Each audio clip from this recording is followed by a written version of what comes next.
We're here with film critic and CEO of RendyReviews.com, Rendy Jones. Rendy, how are you? I'm good. How are you? I'm fantastic. Thank you so much for doing this. Thank you for having me. Rendy, you just attended New York Film Festival. Yep.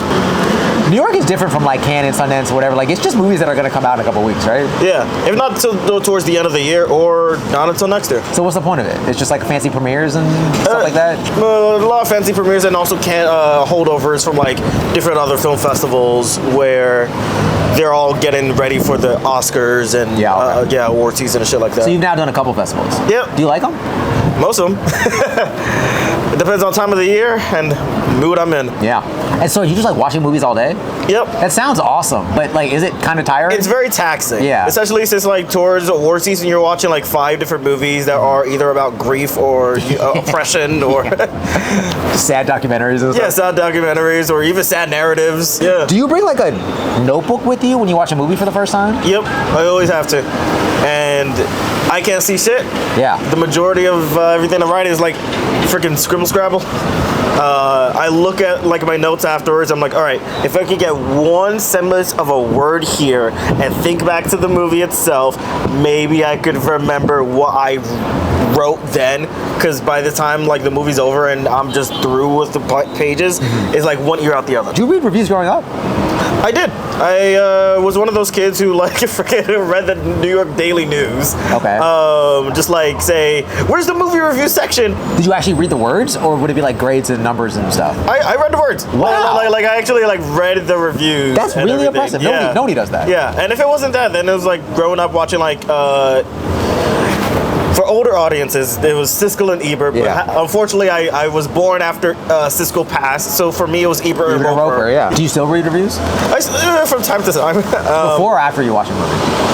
After.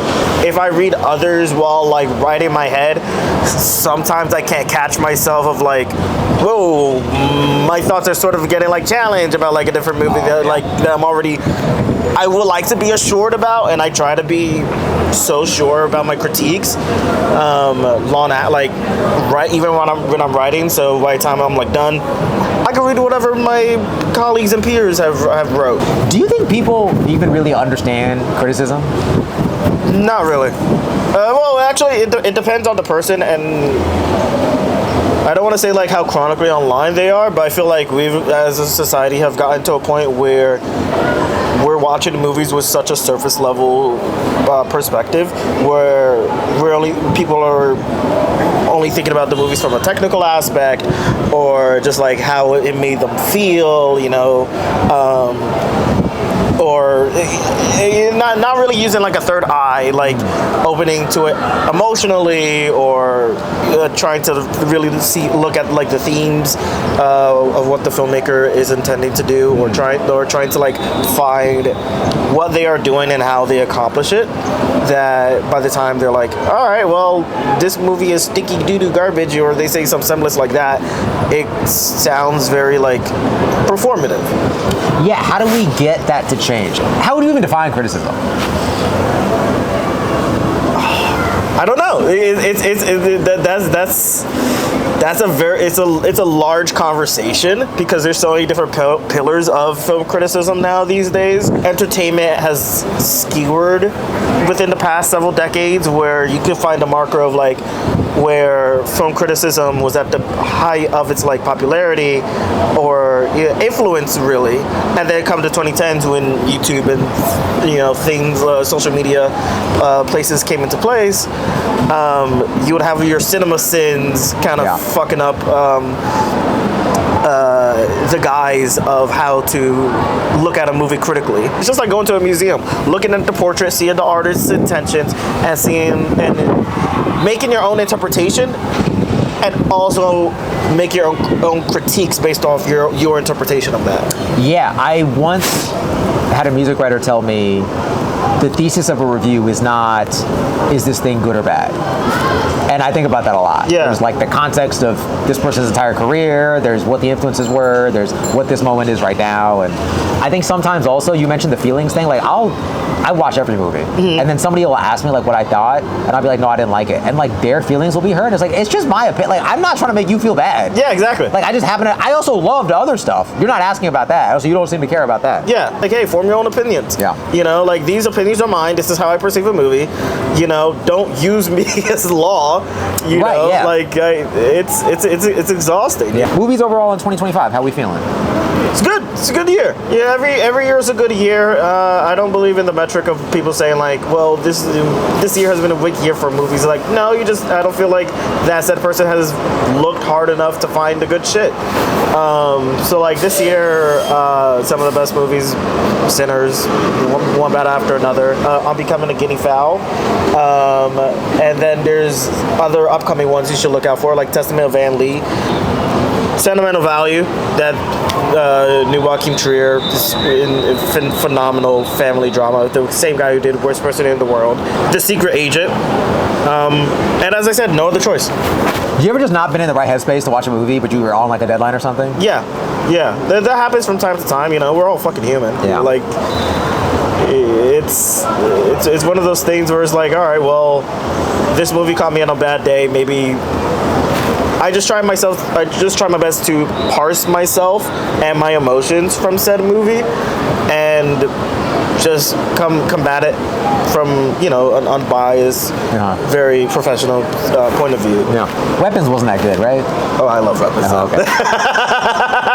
Oh, I love it. Every day I think about it, it's kind of like climbing higher and higher in my like ranked list. Yeah. What's your favorite 4 so far this year? 1 Sinners, 2 One Bad After Another, 3 Sentimental Value. I think 4 I put It Was Just an Accident, maybe. Okay, sorry. Number 4, Sorry Baby. Number 5, I'm Becoming a Guinea Fowl. Yeah, I think One Battle and Sinners are my 1 and 2. Yeah. Although like more and more I'm like, Sinners was so fucking good, dude. Like, Sinners was like, because there's criticisms of One Battle that you can have that are valid, and also I don't necessarily agree with everything, but like, you know, they're valid. It's also not my favorite PTA movie. Sinners, I'm just like, it was so good, and if you have like an issue with the one music scene in the middle, that aside, like, it's so fucking good. Like, I think it's actually kind of underrated randomly, like, in the discourse. I think people wanted to dismiss it for whatever reasons, maybe because of racial stuff or like the vampire thing or whatever, but it's like legitimately it's like such a cool idea, and it was executed so well. Yeah, and then like, I mean, I also try for my personal ranking, movies that hit me to a core. So like Sinners, the whole a conversation of black religion, blackness and religion and individuality, that hit very close to home to me as someone who like grew up in a very strict religious household and tries to like pursue you know, film and stuff, and then just like, oh wow, this movie is saying all this that I wish I've seen as a teen in a maximalist genre bending point of view with like some of the best like imagery that I've seen this year. Meanwhile, One Battle After Another is like, I describe both of them as Sinners as a movable object, and One Battle unstoppable force. In prep for One Battle After Another, you recently watched all of Paul Thomas Anderson movies for the first time. What was it like to experience straight male culture? Some of them were rewatches. I mean, they're fucking great. They are. They're all great. They're all good. Well, do you have a favorite? There Will Be Blood. I still feel like is my number 1. It may subject to change on the day, but I'm still missing Magnolia, and I'm still missing Inherent Vice. Inherent Vice is the one I just don't get, and I have never read Pynchon. I don't understand it.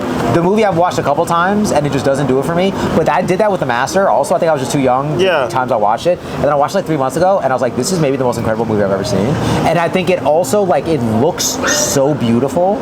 So, like, in addition to it just being excellent, I'm just like, I think they did some sort of special, I don't know what they filmed it in, but it's just like the scene in the desert where Joaquin drives away. Yeah, with the motorcycle. Oh, so good. It's so good, dude. I did not love The Master. I think that's lower on my scale. Okay. But I think that's also to the point of like, this is such a straight male movie that my queer non-binary sense, I'm like, this is about the virtues of being a man that I do not understand, but I respect it. I deeply respect it. Sinners was a big hit, and PTA cast a bunch of black women in One Battle After Another. Is racism over? Oh yeah, they solved it. It's done. Until, you know, Sinners get like snubbed for Oscars. Not a kid. It's gonna do well. I'm starting to get worried because it might have just been too early in the year. Like, it's gonna lose steam unless, because also Warner's gonna probably push One Battle. Oh, they're pushing One Battle. Yeah. I could give you details, but but no, they're making sure that they're both in the conversation and with weapons too.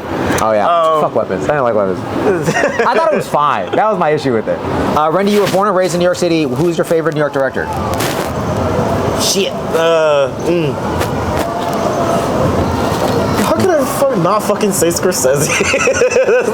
that's like, wow, I'm gonna look like so basic or say Scorsese, but it's Scorsese. Do you have a favorite Scorsese? You know what? For the sake of nostalgia, I'm gonna say Hugo. Wow. Yeah. Okay. Because you know what? My entire career would not have been where it is now if it wasn't for Hugo. Hugo is the movie that like started Rendy Reviews. Bigger abomination: Woody Allen marrying his daughter or making Midnight in Paris? Come on, the former instead of the latter. Midnight in Paris sucks. It's such a terrible movie. Nah, it's a terrible movie. Good. I get why people think they like it, and then you just watch it again as an adult, and you're like, this is the dumbest movie. You know what?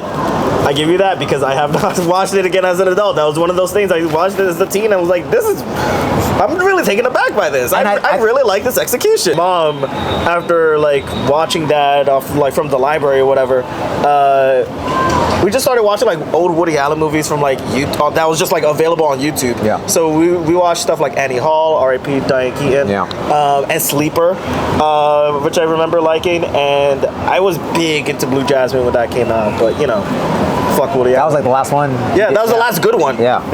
He has a lot of bad stuff. He has a lot of bad shit. What is Emma Stone doing? Begonia, out this weekend, next week. All these Yorgos movies and Eddington, just be America's sweetheart. We need a Julia Roberts. Yeah, that's what Julia Roberts is for. Emma Stone has been in her like, I'm a weirdo and I'm gonna be in these weird like crazy art house type movies for a minute, and that's kind of where she strives. And she comes from like from a comedic background. Yeah, you know, she is still America's sweetheart to me. All right, movie theater questions. Best movie theater in New York. Regal Court Street, I miss you. No, and Lincoln Square, I would say, yeah, best IMAX in the city. Yeah, I'm not a fan of their new reclined seats, but they play all the great indie shit. Yeah, long before everybody else in the country gets them. I think that's it. I hate Alamo. Yeah, I don't like Alamo. I think Kips Bay is cool. Kips Bay is nice. It's a little annoying to get to. I used to live off the AC line. I think 34th is a little bit underrated. It has an IMAX and a Dolby. Fuck, marry, kill. Film Forum, Metrograph, Angelica. Ooh, I don't want to say kill Film Forum because they have a lot of repertory things. However, I've only been to Film Forum once. So I'm going to have to kill for the sake of... Damn, okay. I've only been there once. Fuck Angelica, marry Metrograph. The Angelica, I don't dislike, but I don't like going there. No, me neither. How do you feel about dine-in theaters? Fine with it. If not, it kind of fucked me up personally, in the sense that, well, I'm gonna bring my own burgers and everything to a theater, and I feel like that also like grown accustomed to every moviegoer now too, where I'll see people like eating fucking sushi. See, I disagree with that. So I think snacks should be just popcorn and chips and shit like candy, but like when you're eating fucking lasagna next to me, I can't. Best theater loyalty program. AMC. Yeah, okay. Yeah. That A-list deal. I hate how they like raised their prices recently, but then they said no. Four movies a week. I'm like, yo, fuck you. I imagine we're both pretty non-confrontational people. What is the move when somebody's acting up in a theater? Hope to God somebody else does it before I do it myself. Have you ever done it yourself? I would like to say yes, because I did ask a few people to like shut off their phones, or I would like give them a look. I asked the guy to put away his phone, and he yelled at me, and so I'm never gonna do that ever again. I'm never gonna speak up for myself. You're in a theater. We all paid money to be here. I saw Materialist opening day. So Kips Bay is like the small theater with like 2 rows, and Materialist. So it's all a bunch of nerds that are watching it in the middle of the afternoon on Thursday. Opening day. And then a dude answers the phone and then continues to talk for 3 minutes, and he's just like, no, I can talk, and it's a quiet movie, it's material. Yeah. And all of us are just like, we all hear it, but we're all a bunch of cowards, we're all a bunch of nerds, and finally, like, literally, like, he's like laughing, and he's like, just like 2.5 minutes of conversation, finally somebody goes, guy, hey dude, it's a movie, and he goes, oh, I can't talk right now, and I was like, bro, we're all a bunch of cowards. You should have, like, come on, how can people not have that self-awareness? I know. See, that's the type of shit that, like, that's where the New Yorker in me comes in. I am non-confrontational up until I remember my roots and my surroundings, and I'm like, nah. Somebody gotta make sure that this person ain't got no main character energy going on. Movies are expensive these days. Fuck you. Who should win the Oscars this year? Who should win the Oscars this year? Timothy Marty Supreme. Okay. Yeah. Actress. Actress. I don't know. I don't know just yet. I'm just gonna say Rose Byrne. Rendy hates women. I don't know what that race is right now. It is so up in the air. You know what? Chase Affinity, one battle after another. Let's Director. PTA. Okay. It's his time. It's his time. He never got it. This is his fucking time. And then movie. I really want to say it was just an accident. I would love for it was just an accident to be Best Picture, but I think it is one battle after another. Okay. Favorite queer moment in a movie this year? Favorite queer moment in a movie this year?